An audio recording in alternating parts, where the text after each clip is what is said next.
யமன், ராகு, அக்னி, வருணன் அவர்கள் எல்லோரையும் கூட ராதாபாடுபடுத்தி விட்டாய். அவ்வளவு சாமர்த்தியசாலி, இன்று ஏன் சோர்ந்திருக்கிறாய்?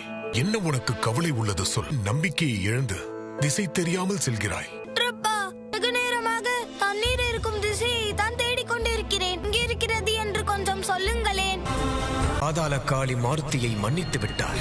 உங்கள் உயிரை காப்பாற்ற ஆருத்தி தன் உருவை மலை போல் பெரிதாக்கிக் கொண்டார். ஆனால் சூரியனின் கதிர்கள் பூமிக்கு வராமல் தடைப்பட்டது. சூரிய ஒளியையே தடுத்து நிறுத்தினானா? அம்மாவை காப்பாற்ற பாதாளத்திற்கு சென்றானா? பக்தி பாசம் இரண்டும் ஒன்றிணைந்த கலவை அவன். யுகங்களுக்கு பிறகு அற்புத படைப்பு அவன். கூடிய விரைவில் உங்களை வந்து அடைவான்.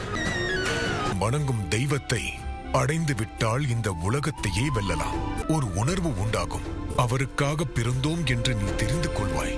இந்த பயணம் அவருக்காகத்தான் என்று நீயே புரிந்து கொள்வாய். உனக்குள் இருக்கும் உணர்வுகளுக்கு அது ஊக்கம் அளிக்கும். அவர் மனதில் இருக்கும் விருப்பம் நாள் செயல் வடிவத்திற்கு வரும். அப்படி என்றால் உங்களுக்கும் தெய்வம் இருக்கிறார்களா? குறிக்கோளை கூறியிருப்பார். அவர் எங்கே இருக்கிறார்? நான் வணங்கும் தெய்வம் அயோத்தி நகரில் உள்ளார். அயோத்தியா? நீதியை நிலைநாட்ட உருவானதுதான் அயோத்தி. அங்கு நீதியும் நியாயமும் தென்றல் காற்றைப் போல் வீசும். அயோத்தியை ஆண்டு வரும் மன்னன் ஆணவத்தால் அல்ல, கருணை, அறிவை கொண்டு ஆட்சி செய்கிறார். வணங்கும் தெய்வமும் அயோத்தியில் தான் இருக்க வேண்டும். எனக்கும் எதுவும் தெரியாது. அயோத்தியிலும் இருக்கலாம், காட்டிலும் இருக்கலாம், பாதாளத்திலும் இருக்கலாம், மனதிலும் இருக்கலாம். நீதான் கண்டுபிடிக்க வேண்டும். அவர் எங்கிருப்பார் என்று நான் கண்டுபிடித்தே தீருவேன். அவர்கள் மீண்டு வந்ததற்கும் அனுமன் செய்த சாதனைக்கும் மாபெரும் விழா எடுக்க வேண்டும். பொழுதே செய்ய வேண்டும். இல்லை, அனுமன் இல்லை.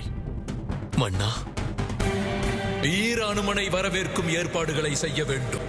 வீர அனுமனை.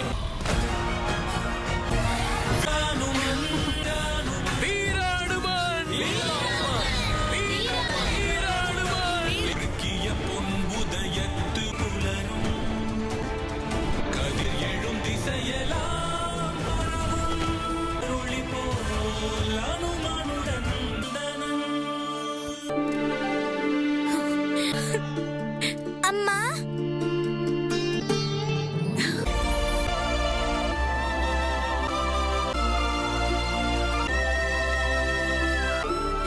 மாருதி, நலமாக இருக்கிறாயா?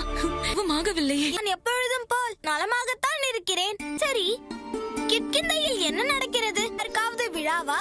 இல்லை மகனே, இது திருவிழா. அனுமனுக்காக நாங்கள் எடுக்கும் பெருவிழா.